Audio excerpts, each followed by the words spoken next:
Hey guys, Matt Auber here with EV West. Today I'd like to talk to you about our accessory plate.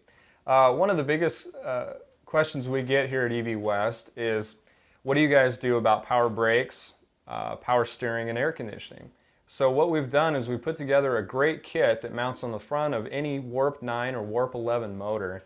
Very cost-effective solution, and it will give you belt-driven air conditioning, power brakes, and power steering, all from a very modular, small kit that just bolts right onto the front of this motor. Very universal kit.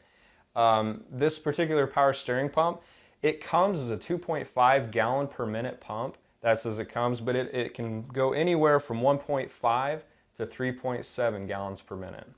So let's go, pretty much the 2.5 will cover 90% of any applications. But it is a very versatile pump. You can do a lot with it, just with a simple valve change over here. So let's go ahead and set this thing up. So here we are at the front of the motor. Our tachometer sensor is actually designed to work with our accessory plate. So we're going to go ahead and actually start with that. This is a 3-pulse tachometer wheel, or exciter wheel. Pretty much just going down. You take this down just a little bit past the plane here, and there's a set screw on it. You just tighten that up.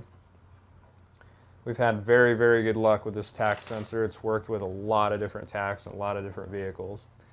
This is the cover plate here. This has got our proximity sensor inside. This just bolts right up here to the front. Really nice, clean installation. We're going to go ahead and just snug these down.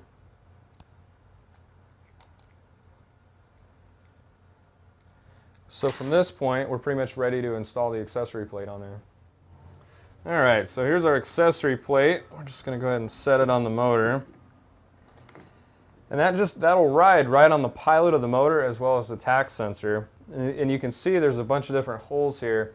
With different transmission plates, the motor can be clocked in different ways. So we try to be as variable as we possibly can, give you a lot of options. So with this one, we're going to rotate to about there.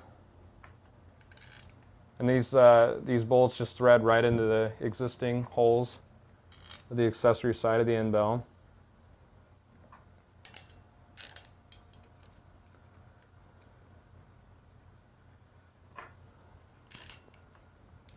This is actually the exact system that we have in the Ford Ranger right now, and I believe we're up to 7,000–8,000 miles on that kit, and not an ounce of problems. It's been working really well. So just snug all these up.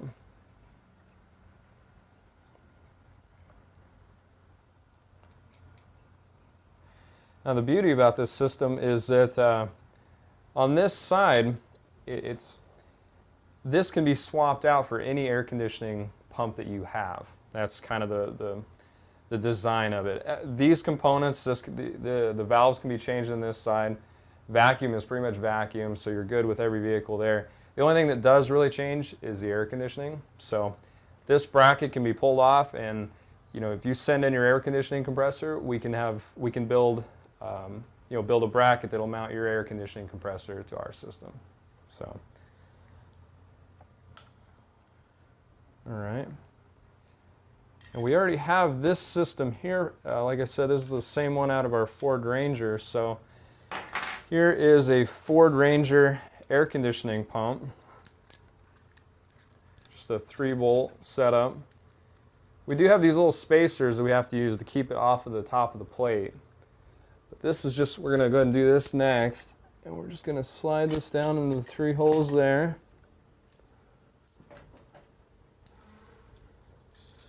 Thread these nuts down just a little bit.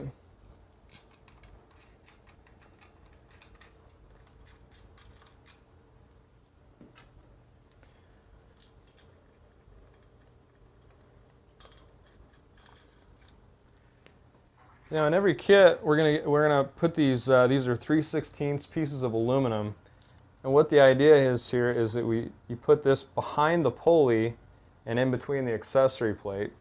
And what this is doing is it's lining everything up. So before you tighten the air conditioning compressor down, you just put a little bit of pressure like that, and then you pretty much go around all 3 of these bolts and just tighten them up.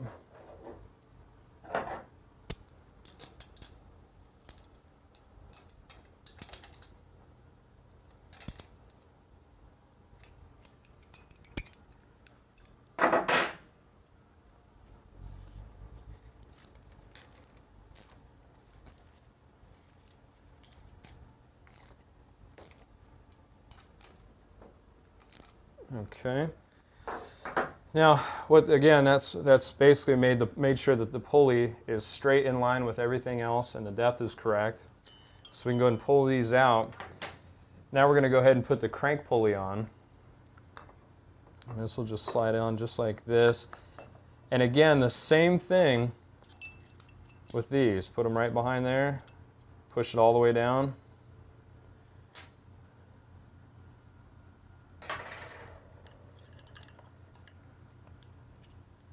And then just go ahead and tighten. There's a little 5/16 set screw. You just tighten that down. And now you can pull these out.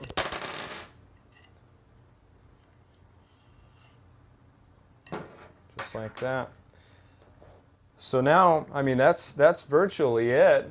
We're going to go ahead and put the belt on now. As you can see, a very easy system to put together. Much easier when it's in the car.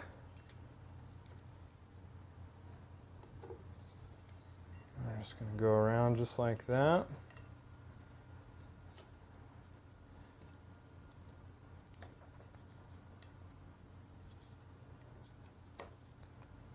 Pretty much let's set this up here a little bit. You just use a pretty good sized breaker bar. This tensioner has fair amount of spring to it. Go ahead and cinch it all the way down. Wrap it around everything else. And the last thing you should do is just roll it right over the tensioner. Make sure it's in all the grooves.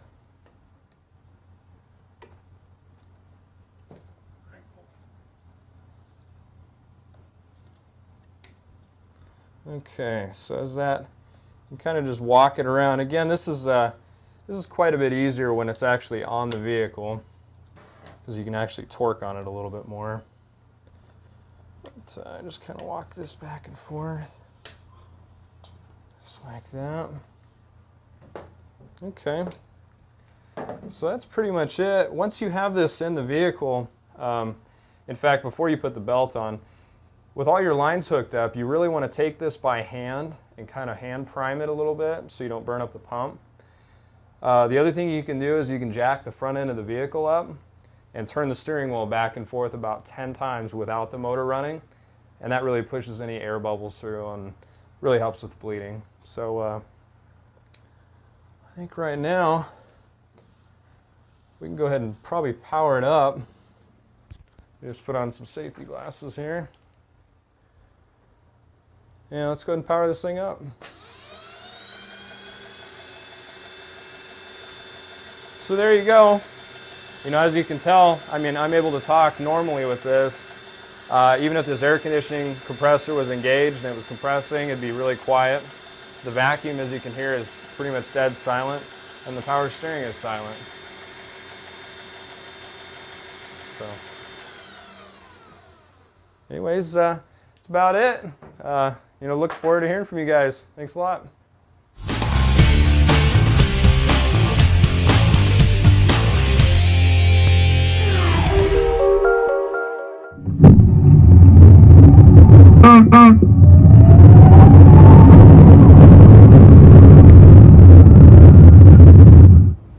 Hey guys, Michael Bream here with EV West, and today we got a treat for you.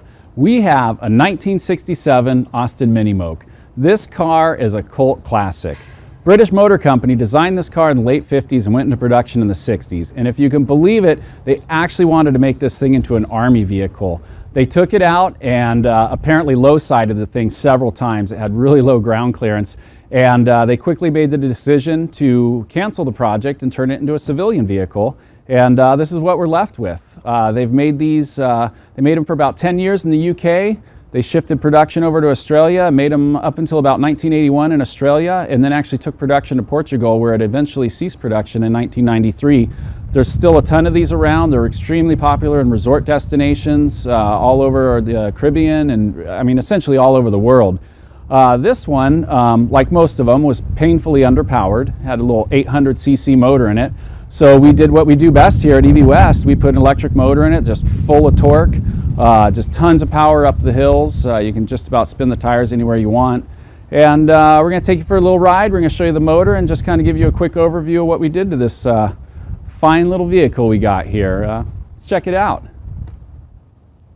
Okay, so here's a quick overview of our motor compartment. Up front here we have a little 10-cell pack. We have another 24 in the rear for a total of 34 cells. 11 kilowatt hours of energy, so it'll take this customer about 40 to 50 miles. Of course, we got the Curtis 1238 7601, wonderful controller. Probably a little bit too much power for this, but too much power is not really in our vocabulary, so we'll just ignore that.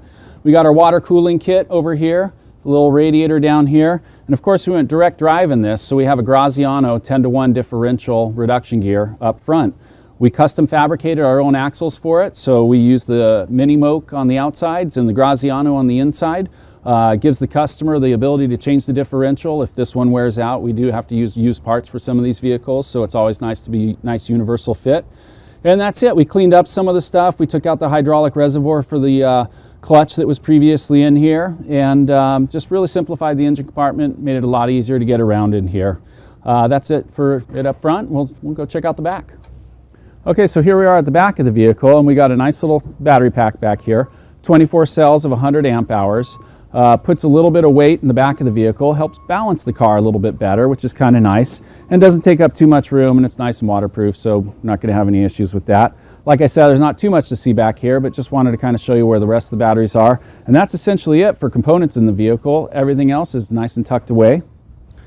All right, just the final thing here before we go and take it for a ride and have some fun. This is our charge port. It's formerly where the gas tank was before, and we really like to take advantage of stuff that's existing on the car. So of course, inside here we put our little plug for the customer to go ahead and charge it up. And then underneath where the gas tank formerly was, we have our charger and our contactor boxes. So a lot of the electronics are nice and tucked away and hidden out of sight where they should be. Well, there's all the components, so let's go take a quick ride. So the great thing is, I'm just going to turn this thing on and give it gas, and we're going to go for a ride. Turn the key, put it in forward, e-brake. We'll see you in a little bit. I almost can't think of a better car for a conversion. Nice open top car, you know, you're exposed to the elements and you hear every little noise around you. So it's especially nice to have a car like this where you don't have a lot of exhaust noise. And of course the smell, because the air is just kind of all around you. So I think I need to personally deliver this car down to the Caribbean and make sure it does okay.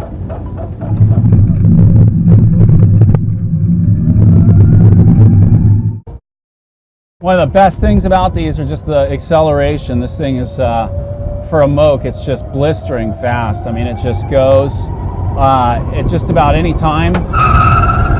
You can spin the wheels. I mean, just incredible. Lots of torque, very light, it feels very nimble. It's got a real nice low center of gravity in it. And I just want to keep putting miles on this car. Just absolutely love it. It's got a nice little horn too.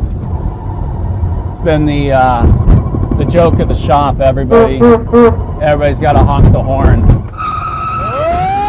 Oh! Yep. It's a Mini Moke for you.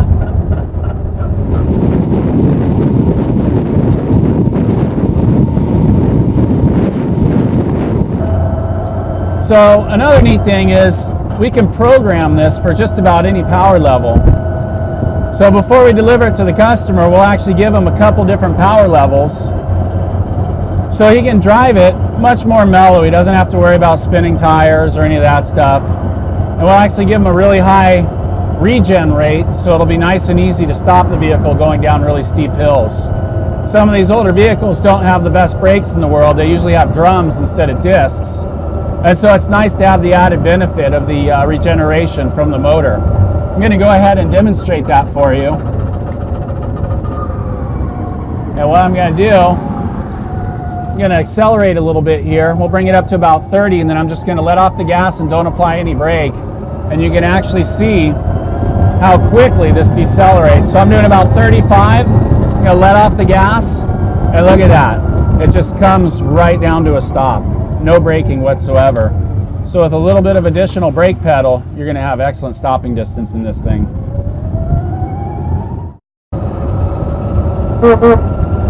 People love the Moke.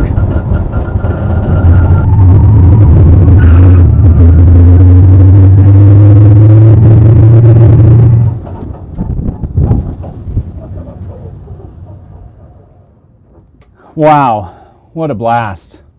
Man, I tell you, every car we get into, they're just so much fun. These little old cars, I think we owe it to basically all the classic cars to convert them and just keep them on the road. And really, it's all about just the fun of driving. If you can keep a car super fun to drive, I think they'll stay on the road for literally decades to come.